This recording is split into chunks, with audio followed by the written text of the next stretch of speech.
ദൈവനാമത്തിന് മഹത്വമുണ്ടാകട്ടെ. പ്രിയമുള്ളവരെ, നിങ്ങളോട് ആത്മീയ അഡിസം എന്നുള്ള ഒരു വിഷയം പങ്കുവെക്കുവാനായിട്ട് ആഗ്രഹിക്കുന്നു. നിങ്ങളൊരു പക്ഷേ ചിന്തിക്കാം, ഈ ആത്മീയമായ അഡിസം എന്ന് പറയുന്നത് എന്താണെന്ന്. അഡിസം എന്ന് പറഞ്ഞാൽ ഒരു രോഗത്തിൻ്റെ പേരാണ്. സംസാരശേഷിയില്ലാത്ത ഒരു രോഗത്തിനാണ്, അങ്ങനെ സംസാരശേഷി നഷ്ടപ്പെടുന്ന അവർക്ക് പിടിപെടുന്ന രോഗത്തിൻ്റെ പേരാണ് അഡിസം എന്ന് പറയുന്നത്. ഒരു ആത്മീയമായ അഡീസ്യം എന്ന ഇതിനെക്കുറിച്ച് നിങ്ങളോട് പറയുവാനായിട്ട്, പങ്കുവെക്കുവാനായിട്ട് വളരെയധികം താല്പര്യപ്പെടുന്നു.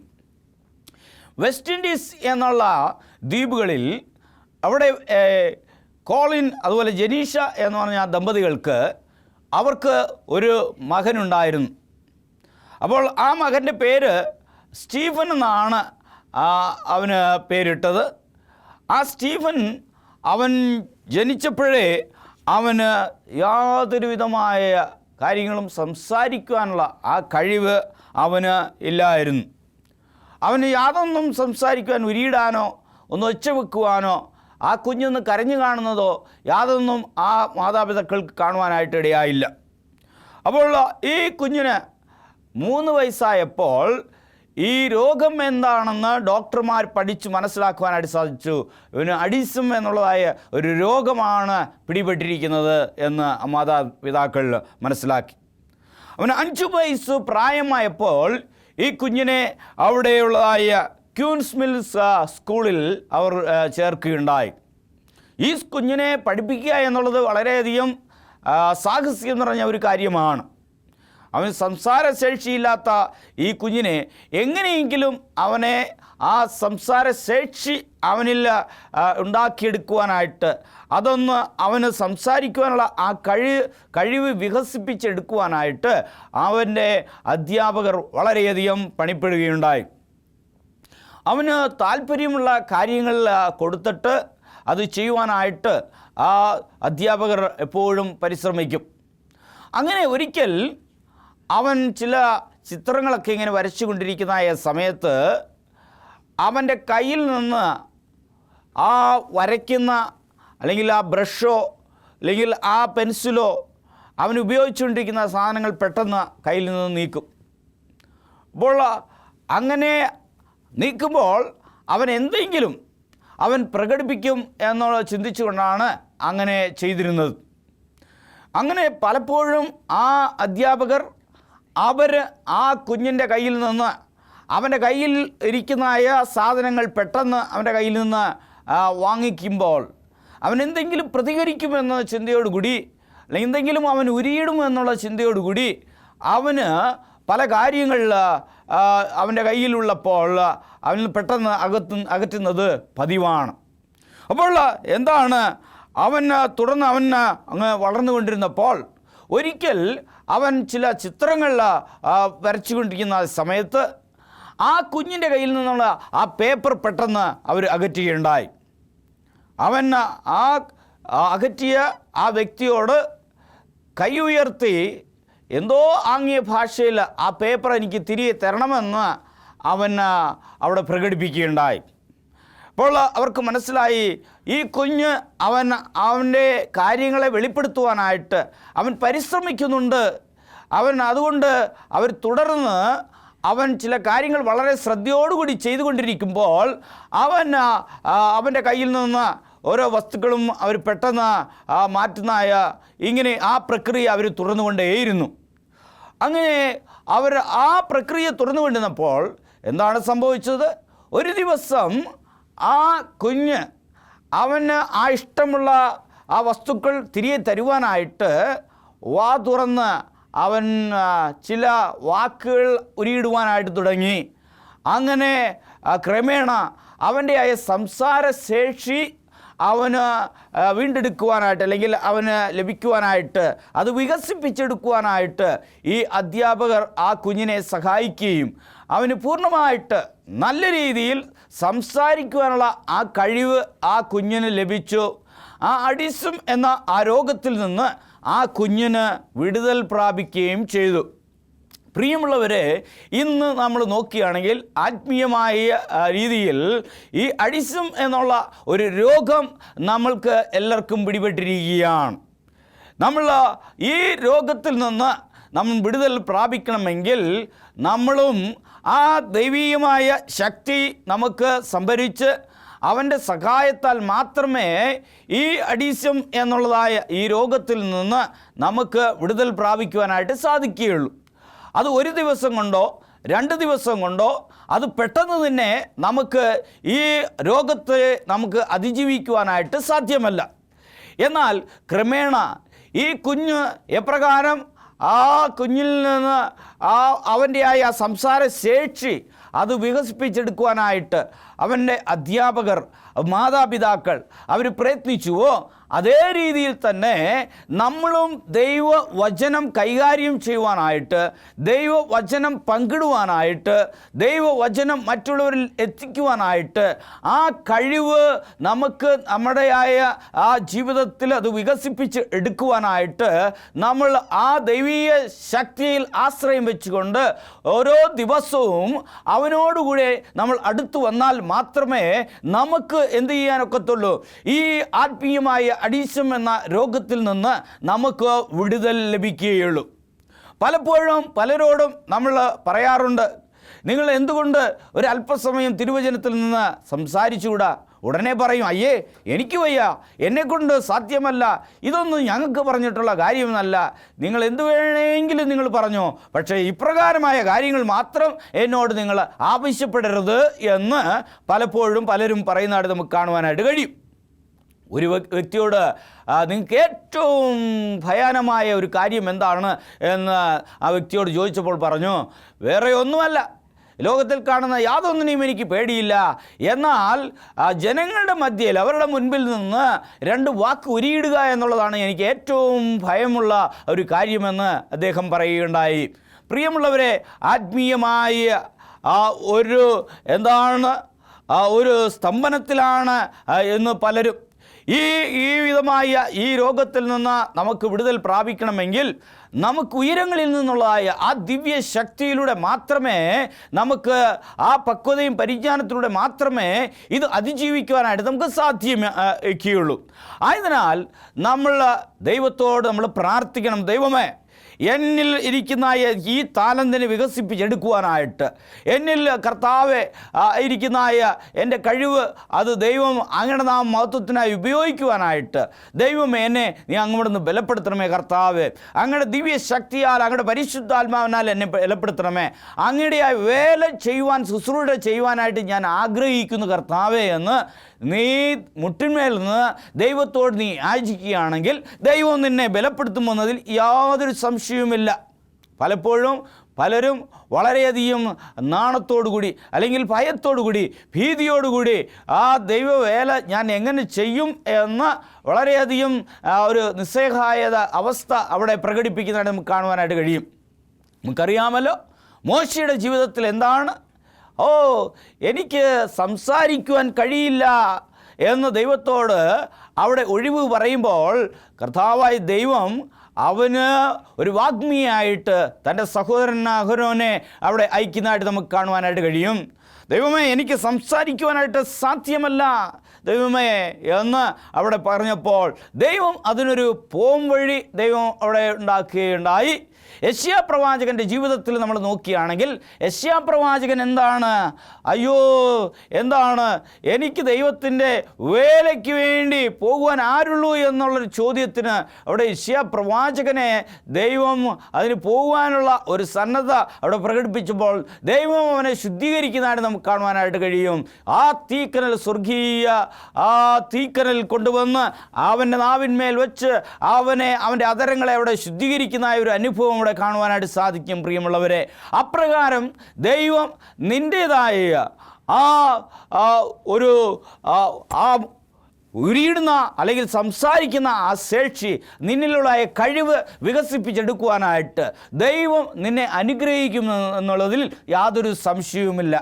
അതിനാൽ അതിന് മാത്രം ദൈവമേ നിൻ്റെ വേല ചെയ്യുവാൻ ഇതാ ഞാൻ തയ്യാറായിരിക്കുന്നു എന്ന് നിങ്ങൾ ദൈവത്തിൻ്റെ കരങ്ങളിലേക്ക് നിങ്ങളെ തന്നെ സമർപ്പിക്കുകയാണെങ്കിൽ നമുക്ക് പിടിപെട്ടിരിക്കുന്ന ഈ ആത്മീയമായ അഡിസം എന്നുള്ള ആ രോഗം നമ്മളിൽ നിന്ന് അകന്നു പോകുമെന്നതിൽ യാതൊരു സംശയവുമില്ല. പ്രിയമുള്ളവരെ, നമുക്ക് തിരുവചനത്തിലേക്ക് നമ്മുടെ ശ്രദ്ധയെ തിരിക്കാം.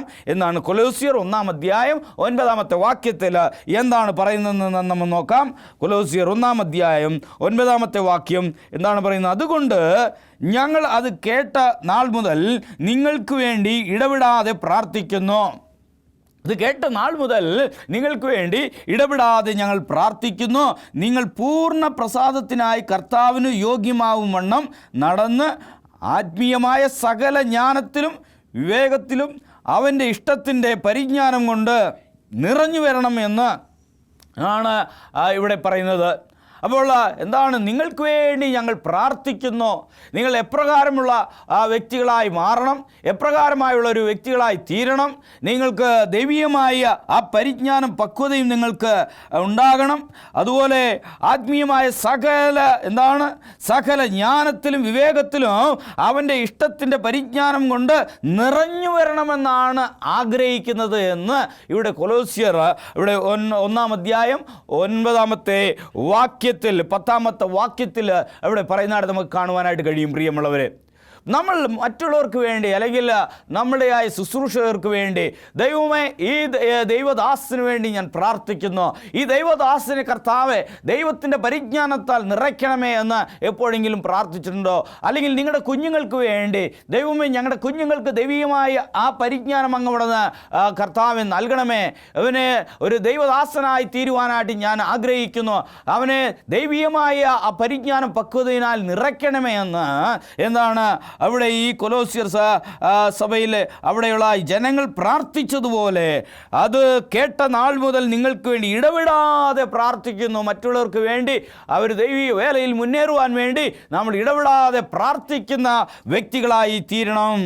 അവിടെ തുറന്ന് വായിക്കുമ്പോൾ എന്നും സകല സൽപ്രവൃത്തിയിലും ഫലം കായ്ച്ച് ദൈവത്തെക്കുറിച്ചുള്ള പരിജ്ഞാനത്തിൽ വളരണമെന്നാണ് പറയുന്നത്. സകല സൽപ്രവൃത്തികളിലും എന്നാണ് തുറന്ന് താഴോട്ട് വായിക്കുമ്പോൾ പക്വതയിലും വളരണം, ഫലം കായ്ക്കുന്നതായ വ്യക്തികളായി തീരണം.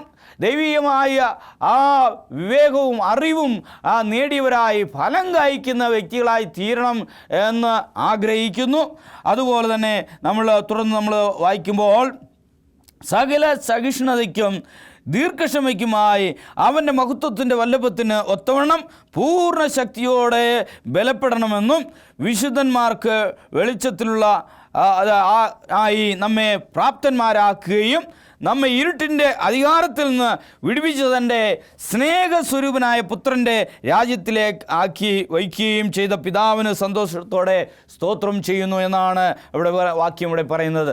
പ്രിയമുള്ളവരെ, നമ്മൾ ദൈവീയമായ പക്വതയും പരിജ്ഞാനവും നിറഞ്ഞവരായി വളരണം. ഈ അഡിസം എന്ന രോഗം നമ്മളെ തുടർന്ന് ബാധിക്കാതെ നമ്മൾ ശരിയായ രീതിയിൽ വചനം കൈകാര്യം ചെയ്യുവാനായിട്ട് നമുക്ക് അങ്ങനെയുള്ള ഒരു അറിവ് ദൈവം നേടിത്തരുവാൻ വേണ്ടി നമുക്ക് വേണ്ടി മാത്രമല്ല മറ്റുള്ളവർക്കും അതുപോലെ സഭവിശ്വാസികൾക്കും അതുപോലെ ദൈവവചനം നമ്മൾ പങ്കിടുന്ന ഓരോ വ്യക്തികൾക്കും അവർ ദൈവത്തിൻ്റെ പരിശുദ്ധാത്മാവിലൂടെ ആ ജ്ഞാനം അറിവ് നേടുവാൻ വേണ്ടി നമ്മൾ ഇടവിടാതെ അവർക്ക് വേണ്ടി പ്രാർത്ഥിക്കണം. അവരുടെ ജീവിതത്തിൽ ഫലം കായ്ക്കുന്നവരായി വളരുവാൻ വേണ്ടി നമ്മൾ പ്രാർത്ഥിക്കണം. അവർ ജീവിതത്തിൽ മുന്നേറുവാൻ വേണ്ടി നാം അവർക്ക് ആത്മീയമായ അഭിവൃദ്ധി പ്രാപിക്കണമെന്ന് ദൈവത്തോട് ഇടപെടാതെ യാചിക്കുന്ന അനുഭവങ്ങൾ നമ്മുടെ ജീവിതത്തിൽ ഉണ്ടാകണമെന്നാണ് പറയുന്നത്. ആ ദൈവീയമായ ജ്ഞാനം നമ്മുടെ ജീവിതത്തിൽ ഉണ്ടാകണം. പ്രിയമുള്ളവരെ, എഫേസ്യർ 1-ാം അധ്യായം അതിൻ്റെ 8-ാമത്തെ വാക്യം നമ്മൾ വായിക്കുമ്പോൾ ഇവിടെ അത് എന്താണ് പറയുന്നത്? അത് അവൻ നമുക്ക് താൻ ധാരാളമായി കാണിച്ച കൃപാദാനപ്രകാരം സകല ജ്ഞാനവും വിവേകവുമായി നൽകിയിരിക്കുന്നു. ദൈവത്തിൻ്റെ കൃപാദാന പ്രകാരം സകല ജ്ഞാനം എന്താണ്? അവൻ വിവേകവുമായി നമുക്ക് നൽകിയിരിക്കുന്നു. ദൈവത്തിന് സ്തോത്രം. കർത്താവായ ദൈവം ഇവിടെ പറയുന്നു, അവൻ ധാരാളമായി കാണിച്ച കൃപാദാന പ്രകാരം സകല ജ്ഞാനവും എന്താണ്? വിവേകവുമായി നൽകിയിരിക്കുന്നു. അപ്പോൾ ആ ഒരു ജ്ഞാനം, ആ ഒരു അനുഗ്രഹം നമുക്ക് ലഭിച്ച മക്കളായി ജീവിക്കണമെങ്കിൽ, അല്ലെങ്കിൽ അത് ആ അനുഗ്രഹം നമ്മളിൽ നിക്ഷിപ്തമാകണമെങ്കിൽ നാം ദൈവത്തോട് നാം മുട്ടിപ്പായി നാം പ്രാർത്ഥിക്കേണ്ടത് അത്യാവശ്യമാണ്. ഇതിനെ തുടർന്ന് നമ്മൾ 9-ാമത്തെ വാക്യത്തിൽ വായിക്കുമ്പോൾ, അവനിൽ താൻ മുൻ നിർണയിച്ച തൻ്റെ പ്രസാദത്തിന് തക്കവണ്ണം തൻ്റെ ഹിതത്തിൻ്റെ മർമ്മം അവൻ നമ്മോട് അറിയിച്ചു. അവൻ്റെ ആ ഹിതത്തിനൊത്തവണ്ണം അവൻ ആ മർമ്മം നമ്മളെ അറിയിച്ചിരിക്കുകയാണ്. അവൻ്റെ പക്വതയും അവൻ്റെ ജ്ഞാനവും നമ്മൾ നിറയുമ്പോൾ, അത് വളരുമ്പോൾ ദൈവീയമായ മർമ്മങ്ങളെ മനസ്സിലാക്കുവാനായിട്ട് നമുക്ക് സാധിക്കുമെന്നതിൽ സംശയമില്ല. അപ്പോൾ ആ ദൈവീയമായ സത്യങ്ങൾ നമുക്ക് പുതിയ പുതിയ രീതിയിൽ ദൈവം വെളിപ്പെടുത്തിക്കൊണ്ടേയിരിക്കും. അപ്പോൾ ദൈവീയമായ ആ ജ്ഞാനത്തിനു വേണ്ടി മുട്ടിപ്പായി ദൈവത്തോട് പ്രാർത്ഥിക്കണം. ദൈവമേ, എൻ്റെ നാവിന്മേൽ നീ ഇരിക്കണമേ കർത്താവേ. ദൈവമേ കർത്താവേ, എനിക്ക് നല്ല വിവേകവും ജ്ഞാനവും എനിക്ക് നൽകണമേ കർത്താവേ. അങ്ങയുടെ തിരുനാമ മഹത്വത്തിനായി കർത്താവേ, അനേക രീതിയിൽ ദൈവത്തിന് വേണ്ടി ശുശ്രൂഷ ചെയ്യുവാനായിട്ട് ദൈവമേ അങ്ങയുടെയായ ആ മർമ്മമായ കാര്യങ്ങളെ എനിക്ക് വെളിപ്പെടുത്തണമേ എന്ന് നമ്മൾ ദൈവത്തോട് യാചിക്കണം. പ്രിയമുള്ളവരെ, ദൈവീയ ജ്ഞാനം നമുക്ക് ലഭിക്കുമ്പോൾ നമ്മൾ വലിയ വലിയ പ്രാസംഗികരെ പോലെ, D.L. മൂഡിയെ പോലെ, അതുപോലെ തന്നെ കർത്താവേ, ഇനിയും നമ്മൾ നോക്കുമ്പോൾ അക്ബർ ഹക്കിനെ പോലെ, അങ്ങനെ Jonathan Edwards, Charles Spurgeon, John Wesley എന്നുള്ള പ്രശസ്തിയാർജിച്ചതായ വലിയ വലിയ വ്യക്തികളെ പോലെ ദൈവ വചനം കൈകാര്യം ചെയ്യുവാനും അനേകരെ ക്രിസ്തുവിലേക്ക് നയിക്കുവാനായിട്ടുള്ള ആ പരിജ്ഞാനവും ശക്തിയും നമുക്ക് ലഭിക്കുമെന്നതിൽ സംശയമില്ല. പ്രിയമുള്ളവരെ, നാം തുടർന്ന് നമ്മൾ തിരുവചനത്തിൽ നിന്ന് 1 തെസ്സലോനിക്കർ 4:1 നമ്മൾ വായിക്കുമ്പോൾ, ഒടുവിൽ സഹോദരന്മാരെ എന്നാണ് വചനം പറയുന്നത്. ഒടുവിൽ സഹോദരന്മാരെ, ദൈവപ്രസാദം ലഭിപ്പാൻ തക്കവണ്ണം നിങ്ങൾ എങ്ങനെ നടക്കണമെന്ന് ഞങ്ങളോട് ഗ്രഹിച്ചതുപോലെ നിങ്ങൾ നടക്കുന്നത് പോലെ തന്നെ ഇനിയും അധികം വർദ്ധിച്ചു വരേണ്ടതിന്. അപ്പോൾ ആ ദൈവീയമായ ആ അനുഗ്രഹം നമ്മുടെ ജീവിതത്തിൽ നമുക്ക് ലഭിക്കണമെങ്കിൽ നമ്മൾ എന്ത് ചെയ്യണം? നമ്മൾ ആ ദൈവഹിതപ്രകാരം, ദൈവ ഇഷ്ടപ്രകാരം നമ്മൾ നടക്കേണ്ടതുണ്ട്. ലഭിപ്പാൻ തക്കവണ്ണം നിങ്ങൾ എങ്ങനെ നടക്കണം എന്ന് ഞങ്ങളോട് ഗ്രഹിച്ചതുപോലെ നിങ്ങൾ നടക്കുന്നത് പോലെ തന്നെ ഇനിയും അധികം വർദ്ധിച്ചു വരേണ്ടതിന്, നിങ്ങൾ ഇനിയും വളർന്ന് വരേണ്ടതിന്. ഇവിടെ 2-ാമത്തെ വാക്യം നോക്കുമ്പോൾ വരേണ്ടതിന് ഞങ്ങൾ കർത്താവ് യേശുവിൻ്റെ നാമത്തിൽ നിങ്ങളോട് അപേക്ഷിച്ച് പ്രബോധിപ്പിക്കുന്നു. ഞങ്ങൾ കർത്താവ് യേശുവിൻ്റെ ആജ്ഞയാൽ ഇന്ന കൽപ്പനകളെ തന്നു എന്ന് നിങ്ങൾ അറിയുന്നുവല്ലോ എന്ന് ഇവിടെ പറഞ്ഞു. അപ്പോൾ നാം ആ ദൈവീയമായ ആ അനുഗ്രഹം, ആ ജ്ഞാനം അത് ലഭിക്കാൻ തക്കവണ്ണം നാം ദൈവ ഇഷ്ടപ്രകാരം അവന് പ്രിയമുള്ള രീതിയിൽ നമ്മുടെ ജീവിതം നമ്മൾ ക്രമപ്പെടുത്തിക്കൊണ്ട് അങ്ങനെ നമ്മൾ നടക്കണം, അതിൽ വളരണം. അങ്ങനെ പക്വതയും പരിജ്ഞാനവും ലഭിച്ചവരായി വളർന്നാൽ മാത്രമേ നമുക്ക് ഉള്ളതായ ആ ഒരു അഡീസം എന്ന ആ ഒരു ബുദ്ധിമുട്ട് അല്ലെങ്കിൽ ആ രോഗം നമ്മളിൽ നിന്ന് മാറുകയുള്ളൂ. ചിലപ്പോൾ ചിലരൊക്കെ എന്താണ്, അവർ കിലോമീറ്ററുകളോളം അവർ ബസ്സിൽ സഞ്ചരിച്ചാലും ശരി, അടുത്തിരിക്കുന്ന ഒരു വ്യക്തിയോട് ഒരു വാക്ക് പോലും അവരെന്ത് ചെയ്യില്ല, അവർ ഉരിയിടുകയില്ല. ഒരു അല്ലെങ്കിൽ ദൈവ പൈതലായിരുന്നാലും അവൻ അനേക കാര്യങ്ങൾ അറിഞ്ഞിരുന്നാലും അടുത്തിരിക്കുന്ന ഒരു വ്യക്തിയോട് ഞാനൊരു ക്രിസ്ത്യാനിയാണ്, അല്ലെങ്കിൽ ഞാനൊരു ദൈവ പൈതലാണ് എന്ന് ഒരു വാക്ക് പോലും ഉരിയിടാതെ ആ കിലോമീറ്ററുകളോളം സഞ്ചരിക്കുന്ന അനുഭവങ്ങളുണ്ട് പ്രിയമുള്ളവരെ. എന്നാൽ ദൈവം ആ ജ്ഞാനം നിനക്ക് ദൈവം തന്നിരിക്കുകയാണെങ്കിൽ അത് ശരിയായ രീതിയിൽ നമ്മൾ എന്ത് ചെയ്യണം? അത് ഉപയോഗിക്കുകയും മറ്റുള്ളവരോട് നമ്മൾ പങ്കുവെക്കുന്നവരും ആയിരിക്കണം. ഇപ്പോൾ നമ്മുടെ ശരീരത്തിൽ ഏതെങ്കിലും ഒരു അവയവം നമ്മൾ ഉപയോഗിക്കാതിരുന്നാൽ അതിൻ്റെയായ ആ ശേഷി നഷ്ടപ്പെടുന്നതായ ഒരു അവസ്ഥയിലേക്ക് നീങ്ങും. അതേപോലെ തന്നെ ദൈവം തന്നിരിക്കുന്നതായ ആ ജ്ഞാനവും താലന്തും നാം ദൈവനാമ മഹത്വത്തിനായി നമ്മൾ ഉപയോഗിച്ചില്ലെങ്കിൽ നമുക്കും ആ ശേഷി, ആ ഒരു ജ്ഞാനം, അറിവ് നമുക്ക് നഷ്ടപ്പെടുന്ന അവസ്ഥയിലേക്ക് പോകും പ്രിയമുള്ളവരെ. അപ്പോൾ ആത്മീയമായ ഈ ഇതിൽ നിന്ന്, അന്ധകാരത്തിൽ നിന്ന് നമ്മൾ വളരണമെങ്കിൽ നമുക്കും എന്താണ്, ആ പക്വതയും പരിജ്ഞാനത്തിൽ നമുക്ക് വളരണമെങ്കിൽ ദൈവത്തോട് യാചിക്കുകയും ദൈവം നമുക്ക് നൽകിയിരിക്കുന്നതായ ആ താലന്തുകൾ ദൈവത്തിന് വേണ്ടി നമ്മൾ ഉപയോഗിക്കണം. പലർക്കും പാടുവാൻ കഴിവുണ്ടെങ്കിൽ എവിടെയെങ്കിലും വെച്ചൊരു ഗാനം ആലപിക്കാമോ എന്ന് ചോദിച്ചാൽ അവർ ഉടനെ അയ്യോ എന്നെക്കൊണ്ട് പറ്റില്ല എന്ന് ചിലർ അവർ പിന്തിരിഞ്ഞു പോകുന്നതായിട്ട് കാണാം. ദൈവം തന്നിരിക്കുന്ന താലന്താണ്, അതെന്തുകൊണ്ട് ദൈവനാമ മഹത്വത്തിനായി നമ്മൾ ഉപയോഗിച്ചുകൂടാ? ചിലപ്പോൾ നമ്മൾക്ക് ദൈവം തന്നിരിക്കുന്ന താലന്ത് നമ്മൾ ലൗകികമായ അല്ലെങ്കിൽ ലോകപരമായ ആ സിനിമാറ്റിക് ഗാനങ്ങൾ ആലപിക്കുവാൻ മാത്രം നമ്മൾ ആ താലന്തുകൾ ഉപയോഗിക്കുന്നതായിട്ട് നമുക്ക് കാണുവാനായിട്ട് കഴിയും. പ്രിയമുള്ളവരെ, നാം ആ താലന്തുകൾ എന്തു തന്നെയായിരുന്നാലും ഗാനങ്ങൾ ആലപിക്കുക മാത്രമല്ല, അനേക വിധമായ താലന്തുകൾ ദൈവം നമുക്ക് തന്നിട്ടുണ്ട്.